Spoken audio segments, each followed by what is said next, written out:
आपने कहा था कि हिंदू जो है कोई धर्म नहीं है, सनातन धर्म। बीती ताय विचार दे आज पूरा देश का नौजवान बेरोजगारी की त्रासदी झेल रहा है। जब से डबल इंजन की सरकार आई है, नौजवानों की सरकारी नौकरियां छीन ली गई हैं। महंगाई की मार से पूरे देश की जनता की कमर टूट चुकी है। किसानों को दूना लाभ दिलाने का वादा करने वाली डबल इंजन की सरकार आज तक तो दूना लाभ नहीं दिला पाई।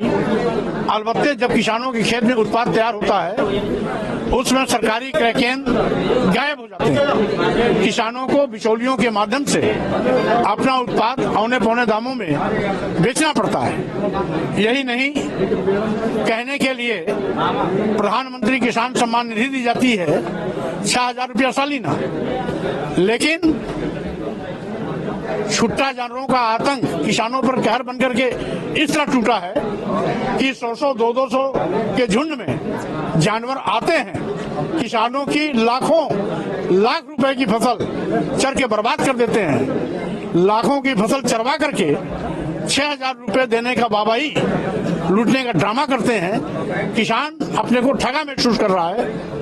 वहीं पर ग्रामीण क्षेत्रों के छोटे जिले हों, तहसील हों, ब्लॉक हों या ग्रामीण क्षेत्र के जो लघु एवं मध्यम श्रेणी के व्यापारी हैं, जिन लोगों ने भाजपा सरकार बनाने के लिए कभी वोट और नोट दोनों दिया था, आज ये भाजपा सरकार उनकी भी कमर तोड़ रही है। पहले जीएसटी के माध्यम से उनको लूटने का काम किया, अब जीएसटी से संबंधित सारे मामले ईडी को सौंपकर उनकी कमर तोड़ने की पूरी तैयारी कर चुकी है। यही नहीं, आज संविधान की दुहाई देने वाले या संविधान का शपथ लेकर संवैधानिक पदों पर बैठने वाले माननीय प्रधानमंत्री, माननीय मुख्यमंत्री जी अनुसूचित जाति, अनुसूचित जनजाति और पिछड़ों के आरक्षण को शून्य निष्प्रभावी कर रहे हैं, यानी संविधान की धज्जियां उड़ा रहे हैं। यह पहली ऐसी विफलतम सरकार है जिसने इस देश को बेचने का पाप किया है। देश के सभी बंदरगाह बेच दिए गए, सभी एयरपोर्ट बेच दिया गया, सभी रेलवे स्टेशन बेच दिए गए, एयर इंडिया बेच दिया गया, कई दर्जन रेलवे ट्रेनें बेच दी गई, LIC जैसी बड़ी संस्था जिसमें लाखों लोग काम करते हैं वो बेच दिया गया। यानी ईस्ट इंडिया कंपनी से बदतर आज बीजेपी सरकार बन गई है, जो देश को बेचने का पाप कर रही है। साथ ही साथ लोकतंत्र को खत्म करने का भाजपा सरकार ने जिस शाही रवैये से अभी संसद से लगभग 150 सांसदों को संसद से बाहर का रास्ता दिखाया, ये साबित करता है कि सरकार की लोकतंत्र में कोई आस्था नहीं है। यही कारण है लोकतांत्रिक मूल्यों को कुचलने की कोशिश कर रही है। सांसदों को जबरदस्ती पार्लियामेंट से बाहर किया जा रहा है, जबकि पार्लियामेंट इसीलिए होती है कि निर्वाचित सांसद आकर के क्षेत्र की, प्रदेश की, देश की समस्याओं को समय समय पर अपने बहस के दौरान मजबूती से उठावें, सरकार के संज्ञान में लाएं, सरकार समस्याओं का निस्तारण करे। लेकिन सरकार समस्या सुनने को तैयार नहीं, उल्टे सांसदों के खिलाफ ही कार्रवाई करने पर उतारू। और यही नहीं, विपक्षी पार्टी की आवाज को दबाने के लिए ईडी, सीबीआई, इनकम टैक्स का दुरुपयोग करने में भी बीजेपी आज बड़ी तेजी के साथ दुरुपयोग के रास्ते पे आगे बढ़ रही है। और कुल मिलाकर के आज संविधान पर भी खतरा है, क्योंकि संविधान की व्यवस्था को तार-तार किया जा रहा है। लोकतंत्र पर भी खतरा है, क्योंकि लोकतांत्रिक मूल्यों को कुचला जा रहा है। देश पर भी खतरा है, क्योंकि देश को बेचा जा रहा है।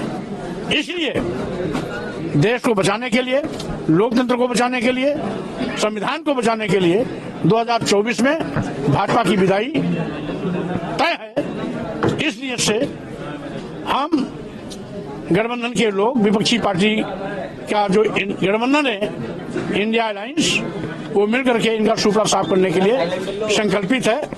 नए वर्ष में नई ऊर्जा के साथ 2024 में भाजपा की विदाई हम लोग करने जा रहे हैं। मुख्यमंत्री योगी आदित्यनाथ ने ये बात कही है कि जिन लोगों ने कार सेवकों पे गोली चलवाई थी आज वही मंदिर में आने के लिए निमंत्रण मांगा। बहरहाल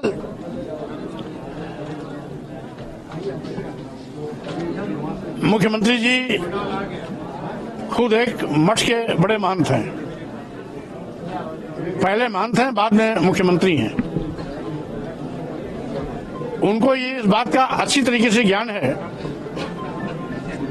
कि धर्म आस्था और विश्वास का से जुड़ता है। आज करोड़ों करोड़ों लोगों की आस्था और भावनाओं को ठेस पहुंचाकर भारतीय जनता पार्टी के इशारे पर ट्रस्ट के द्वारा आमंत्रण दिया जा रहा है कि कौन जाएगा कौन नहीं जाएगा। जो सही मायने में राम भक्त हैं उनको जाने से रोका जा रहा है, और जो आज झूठी बाबाही लूट रहे हैं कि राम को हम लाए हैं, वो भगवान राम की मार्केटिंग कर रहे हैं, आम भक्तों को जाने से रोक रहे हैं। स्वाभाविक रूप से ऐसा नहीं होना चाहिए। रही बात, जो भी मुख्यमंत्री होता है कानून राज स्थापित करने के लिए समय समय पर यथोचित कदम उठाता है, इसलिए इस प्रकार का आरोप बेबुनियाद है। आरएसएस के अध्यक्ष कुमार ने ये बात कही है कि जिस तरह से 22 जनवरी को प्राण प्रतिष्ठा होगी उस समय सभी मंदिर मस्जिदों में मदरसों में राम नाम का जाप किया जाना है। आरएसएस का एजेंडा आरएसएस का हो सकता है, लेकिन